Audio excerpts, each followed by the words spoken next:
बारगाह रिसालत मुआब सल्लल्लाहु तआला अलैहि वसल्लम में एक बार दुरूद पाक का हदिया पेश करें।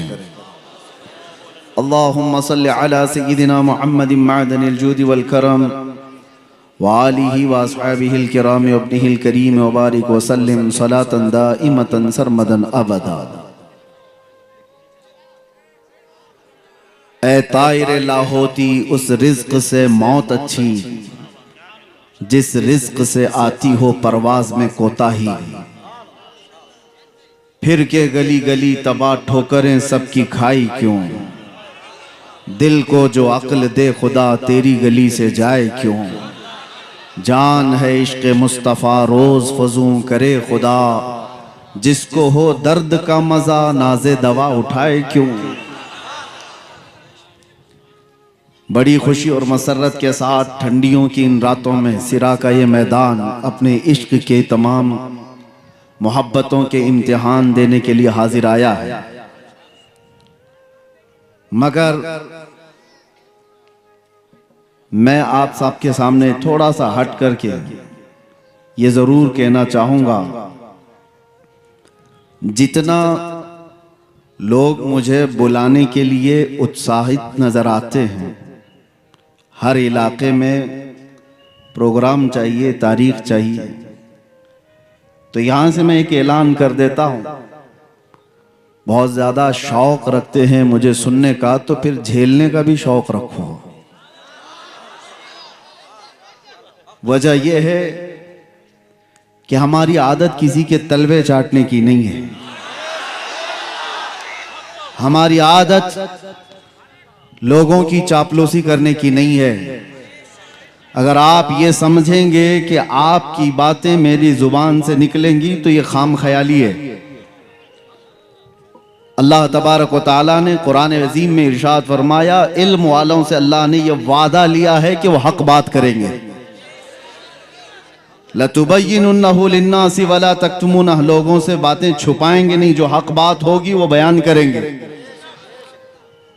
आपके इलाके में या किसी भी जगह पर, मुझे याद है आज से तकरीबन 10 साल पहले होंगे, जब हमारे हालात इतने ज्यादा पॉपुलर भी नहीं थे, अक्सर जगह के कुछ ट्रस्टी हजरात, कमेटियों वाले जो उलमा को बैलों की तरह हाँकना चाहते हैं, जो सारा रस्सी वाला ज़मा में हुकूमत वाला मसला सब अपने पास रखना चाहते हैं, हमसे भी आकर के कुछ लोगों ने कहा था, हजरत आप आए हमारे मोहल्ले में, सूद पर आप कुछ ना कहें, यहाँ पर बहुत सारे लोग फाइनेंस का काम करते हैं। मैंने 1.5 घंटा सूद पर ही बयान किया था। बुलाना है बुलाओ, उसके बाद ना बुलाओ, बात मेरे मुस्तफ़ा की होगी।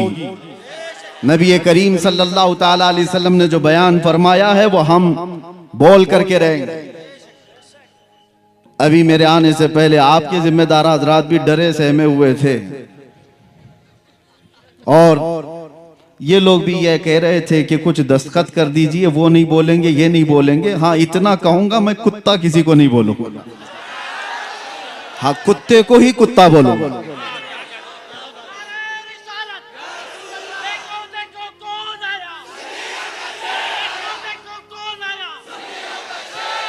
अरे मियाँ, डर इसी बात से लगता है, इस बात से डर लगता है, अगर कुत्ता बहुत ही बुरा होता तो बड़े लोग आज पालते क्यों उसको। मर्सिडीज में बैठ के जाता है, ऑडी में बैठ के घूमता है, इतना ही बुरा है तो वो टॉमी क्यों बना हुआ है।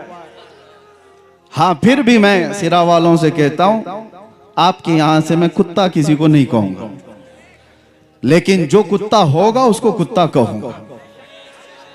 इतना कहने की तो इजाजत है, हुकूमत से भी है, कानून से भी है, और आपके कमेटी वालों की इजाजत की जरूरत भी नहीं है। ये बात मैं इसलिए कह रहा हूं मेरे अजीजों, ये लतीफा नहीं है और मजाक नहीं है। मैंने जो गुफ्तगू शुरू किया, हालात ऐसे आ गए कि सबसे ज्यादा मैंने आज देखा है बुज़दिल लोग वो लोग हैं जो मुस्लिम नेता बने हुए हैं, लीडर बने हुए हैं। मेरी बात कड़वी लगेगी, लेकिन एक बात याद रखना, बुखार की दवा कड़वी होती है, निगल लो तो फायदा है। उगल दोगे तो ये बुखार चढ़ता चला जाएगा। जितना तुम्हारे अंदर चापलूसी और दूसरों की रजा हासिल करने की चाहत आई है, यह कौम को ले डूबती है, कौम को ले डूबती है।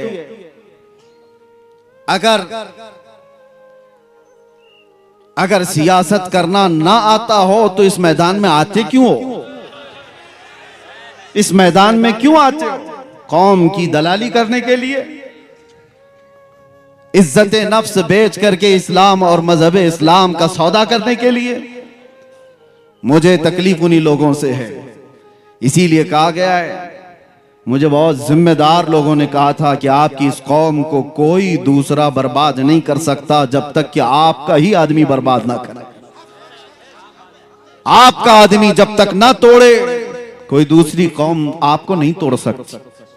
एक बहुत बड़े ऑफिसर की बात मैं आपके सामने अर्ज कर रहा हूं, और कुरान में भी रब ताला फरमाता है, वलन यजअलल्लाहु लिल काफिरीना अलल मुमिनीना सबीला। अल्लाह तबारक व तआला हरगिज़ ईमान वालों पर काफिरों को गलबा नहीं देगा, इल्ला ये कि, मगर ये कि मुसलमान ही गद्दार होगा, जमात की दलाली कर रहा होगा, बुज़दिली उसके अंदर आई होगी, वो कौम को बेचने की बातें कर रहा होगा, मुखबिरी कर रहा होगा। आज तो कितने लोग इसी पर अपना गुजर बसर कर रहे हैं, वो टिप्पर बने हुए हैं, मुखबिर बने हुए हैं, कितनों के घर इस पर चल रहे हैं।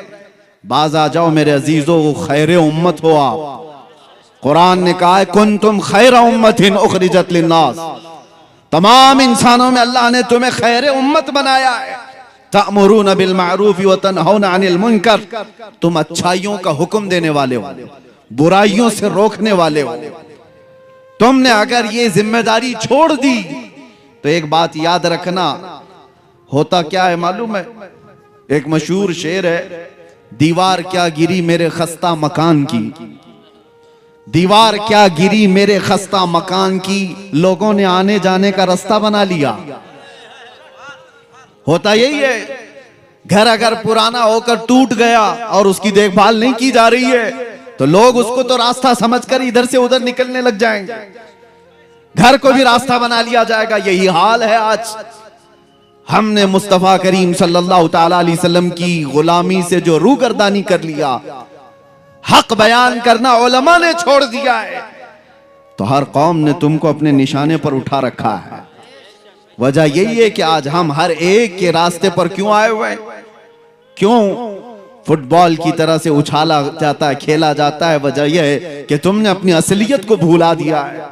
कुरान तुम्हारी असलियत क्या बता रहा है? तअमुरून बिल मारूफ व तनहौना अनिल मुनकर, तुम अच्छाइयों का हुक्म देने वाले हो, बुराइयों से रोकने वाले हो। कितने बच्चे ऐसे हैं इसमें जो अच्छाइयों का हुक्म देने का काम कर रहे हैं, बुराइयों से रोकने वाला काम कर रहे हैं। किसी को किसी की आज नहीं पड़ी।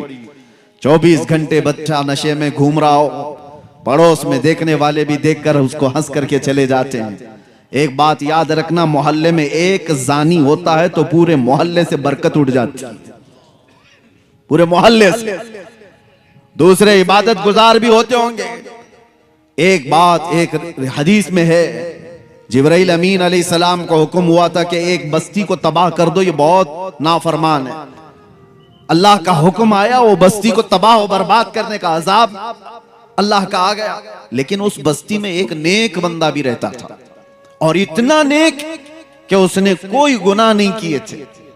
जब अजाब आया तो वो भी उस बस्ती में था। जिब्राइल अमीन ने पूछा, मौला उस तेरे नेक और आबिद बंदे का क्या करना, इबादत गुजार का? रब का जलाल था, फरमाया उसको भी अजाब में हिलाक करो। पूछने की हिम्मत नहीं हुई फरिश्ते की कि अल्लाह उसका क्या कसूर है। जमाने के बाद वो बस्ती तबाह बर्बाद हो गई, अजाब का शिकार हो गई। रब ताला की बारगाह में इस फरिश्ते ने पूछा, मौला उसका क्या कसूर? रब ताला ने फरमाया, वो बुराइयां अपनी आंखों से देखता था और किसी को कुछ कहता नहीं था, देखकर खामोश रहता था। तो बुराइयां देखकर खामोश रहने वाले का भी वही अंजाम है जो बुराई करने वाले का है। वो सपोर्टर है, वो खामोश ताउन कर रहा है। आज ये हालात ने हमें दीमक की तरह से गला रखा है मेरे अजीजों। सबसे पहले मैं उन लोगों की खबर लेना चाहता हूं जो उलमा को चलाना चाहते हैं, जो बड़े बड़े नेता हो कि पैसे वाले हो, जो कुछ भी हो आप, तुम्हारा माल तुम्हें मुबारक। रदीना किस्मतल जब्बारी फीना लना इल्मुन वलिल जुहाली मालुन। मौला अली करमल्लाहु वजहुल करीम ने फरमाया था, अल्लाह तबारक व तआला की इस तकसीम पर हम राजी हैं कि अल्लाह ने हमें इल्म दिया है, जाहिलों को माल दिया। हम इस तकसीम पर राजी हैं। अल्लाह तबारक व तआला का फजल करम व एहसान अजीम है। लेकिन मालदारों से, कमेटी वालों से, जिम्मेदारों से, मैं हर जगह के इलाके वालों से, जाहिर सी बात है हमारी बात फैलती है, सबसे कहता हूं, होश के नाखून लो। आपको जिम्मेदार उलमा की गर्दन पर बैठने के लिए नहीं बनाया गया। उलमा की गर्दन पर बैठकर उनकी जुबानों पर अपने अल्फाज डालने के लिए नहीं बनाया गया है कि मौलाना ऐसा बोलो, मौलाना वैसा बोलो, मौलाना ऐसा बोलो, मौलाना वैसा बोलो, और उनके बारे में कुछ ना बोलो। और जो मौलाना ऐसा करता है, इमाम गजाली फरमाते हैं, वो उस मक्खी से ज्यादा गलीज है जो पखाने पे बैठती है। वजह यह है कि ये इल्म बेच रहा है और अपना दीन बेच रहा है माल की वजह से, मालदारों के रौब से। दोनों अजाब में गिरफ्तार होंगे। माल वाले, जितने भी मनसब वाले, आप खलीफा हारून रशीद से ज्यादा बढ़ करके तो नहीं होंगे। हारून रशीद उस खलीफा का नाम है जिसने एक जमाना ऐसी खिलाफत की है कि बड़ी बड़ी हुकूमतें उससे थरथराती थी। माल दौलत के खजाने पे हिसाब थे। अपने बेटों को, अमीन और मामून दो बेटे थे, जिस उस्ताद के पास पढ़ने के लिए रखा था वक्त का बादशाह इमाम खलील कूफी, वो पढ़ाते थे बच्चों को, बादशाह के बेटे को पढ़ाकर चले जाते थे। एक दिन बादशाह ने देखा दूर से, वो वजू कर रहे थे और बादशाह का बेटा पानी लेकर के उस्ताद को वजू के लिए मदद कर रहा था। जाहिर से बात है, एक बादशाह का बेटा एक मौलवी को वजू करा रहा है, बहुत बड़े बादशाह का बेटा। थोड़ी देर के बाद अपने बेटे को बुलाया। जब उस्ताद चले गए, एक थप्पड़ मारा अपने बेटे को। कहा क्या कर रहा था? हो सकता है आज के मालदार लोग इसलिए थप्पड़ मारे कि वो मौलवी हमारे औकात के बराबर नहीं है, तू उसकी क्या खिदमत कर रहा है। लेकिन बादशाह ने थप्पड़ क्यों मारा था? बेटे से पूछा क्या कर रहा था? कहा उस्ताद की खिदमत कर रहा था, वजू का पानी दे रहा था। और थप्पड़ लगाया और कहा खिदमत का यह तरीका नहीं होता। एक भाई पानी डाल रहा होता और दूसरा भाई पांव धो रहा होता। यह खिदमत का तरीका होता। तुम दूर से पानी कैसे दे रहे हो? उन बादशाहों ने भी अपने बेटों को यह सिखाया था कि उलमा की जूतियों के पास बैठो, यही अदब है, ना ये कि उन पर अपनी मर्जी चलाओ। दीन का निजाम यहीं से तो बिगड़ रहा है। मिंबरों पर जो आवाजें उठती थी, हक की आवाजें, उन्हें कौन दबा रहा है? आज हम आजाद मुल्क में जी रहे हैं और अल्हम्दुलिल्लाह मुझे फख्र है जितनी आजादी के साथ हम बोलते हैं। हक बात का ऐलान करने में जब कोई पाबंदी नहीं है, तो ये कौन लोग हैं जो माल वाले, पैसे वाले, जो उलमा को अपनी मर्जी के मुताबिक बुलवाना चाहते हैं? हाँ, हालात से आप बाखबर कर सकते हैं उलमा को। हालात इस तरह के चल रहे हैं और एक नब्बाज आलिम वो खुद समझ जाए कि उसे क्या बोलना है। कल्लिमुन्नास अला क़द्रि उक़ूली, लोगों की अक्ल और जमाने के हालात के एतबार से वो गुफ्तगू करे। लेकिन यहां हालात बहुत अलग चले हैं। ये जो कौम रात भर जलसे करती है, यहाँ के तो चले, हम साउथ में हैं, अभी अच्छे खासे जलसे हो करके चले जाते हैं।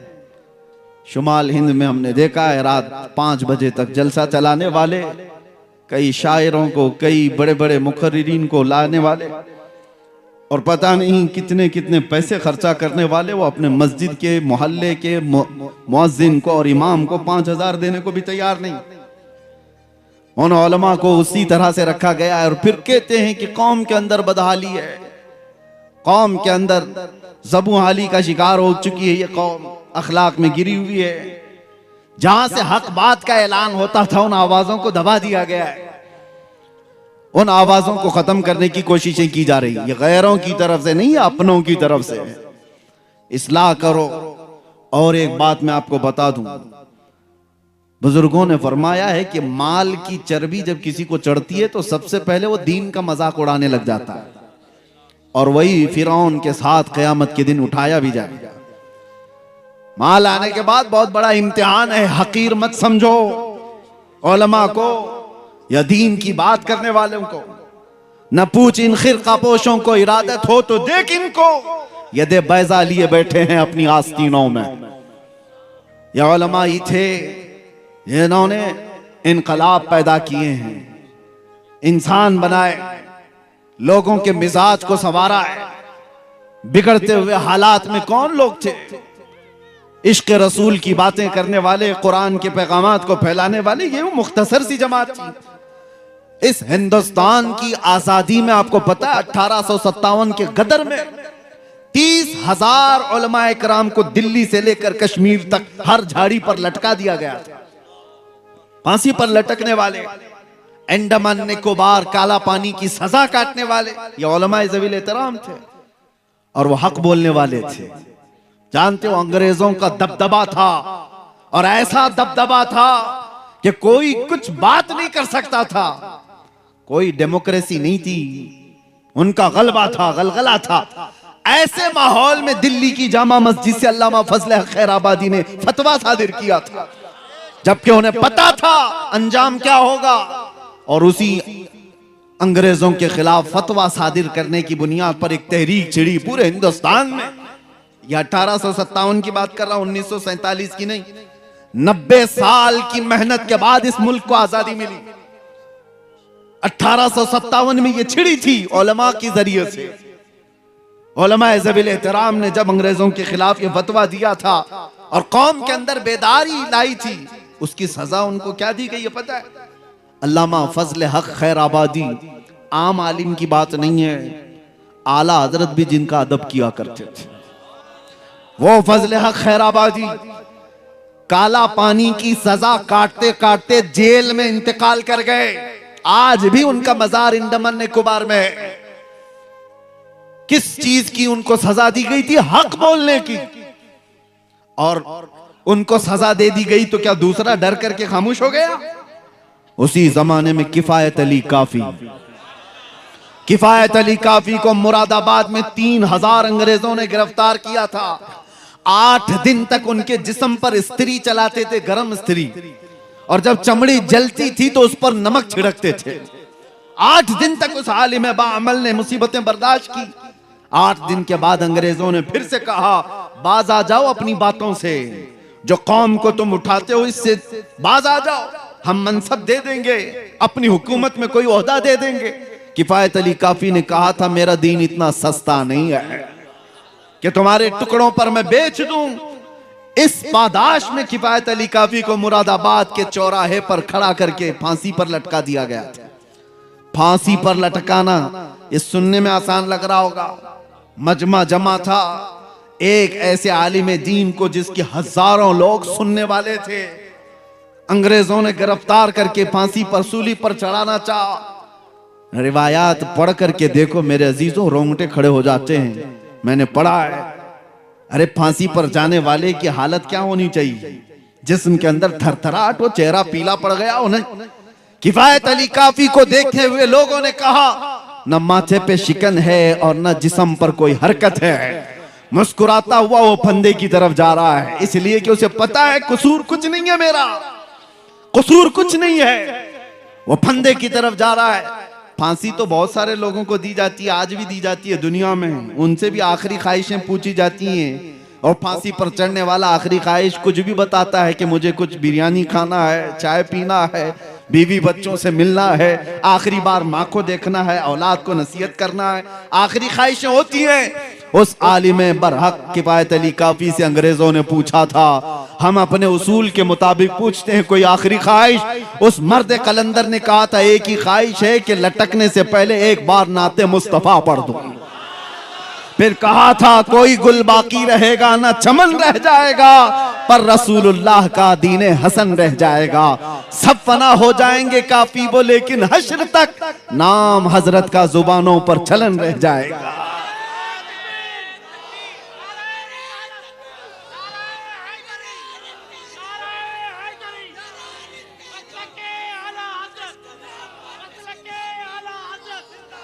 दो चार मिसालें मैं और आपके सामने रखता हूं उलमाए कराम के लिए खास तौर पर।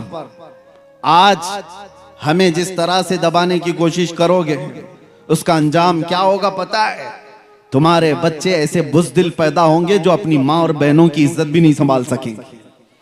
जो नबी पाक सल्लल्लाहु ताला अलैहि वसल्लम की इज्जत के लिए नहीं खड़ा हो सकता, वो अपनी माँ बेटियों की इज्जत भी नहीं बचा सकता, नहीं बचा सकता। ये बात याद रखें। किफायत अली काफी हो, फजल हक खैराबादी हो, इनायत अहमद काकोरवी, ये वो उलमाए ज़वील एहतराम की बातें कर रहा हूं। हक बयान करने की वजह से इन्हें जिंदगी भर तकालीफ का सामना करना पड़ा है। आपको पता है अंग्रेजों से भी ज्यादा एक सख्त दौर आया था अकबर का। अकबर नाम मुसलमान था लेकिन उसके काम अलग थे, वो मुर्तद था। पूरा एक नया दीन ला करके पूरे दीन को खत्म करने की बात कर रहा था। हिंदुस्तान अखंड भारत का राजा, इस वाले भारत का नहीं, अखंड भारत का। उस वक्त हिंदुस्तान की सीमाएं और भी ज्यादा थी। इतना पावरफुल बादशाह जब दीन इलाही का ऐलान करता है तो उस वक्त एक मर्द कलंदर अहमद फारूकी मुजद्दिद अल्फसानी की शक्ल में खड़ा होता है। कहता है नहीं बादशाह, तेरे घर का दीन नहीं, आमिना के लाल का दीन चलेगा।